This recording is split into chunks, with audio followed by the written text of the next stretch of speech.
Tumestigo ngayong Miyerkules sa Sandigan Bayan 6th Division si Oriental Mindoro Governor Homerito Bons Dolor hinggil sa pagdinig ng 9 na opisyal ng DPWH Mimaropa na sinampahan ng malversation kasama ang dating Ako Bicol Representative Zaldico kaugnay ng 289 million pesos na road dike project sa Nauhan. Inihayag ni Dolor na sa mga inspeksyon nila Agosto hanggang Setyembre na pag-alamang 3 metro lang ang haba ng steel sheet piles na malayo at kulang sa 12 metrong itinakda sa kontrata na hawak ng SunWest Incorporated.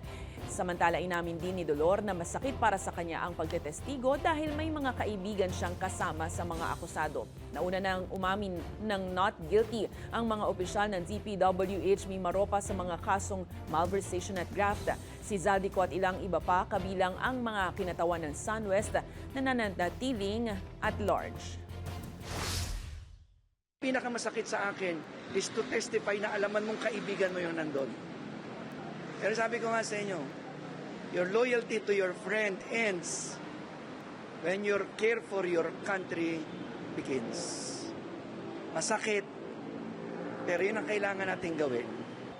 Walang sugarcoating, wala pating dagdag na kasinungalingan.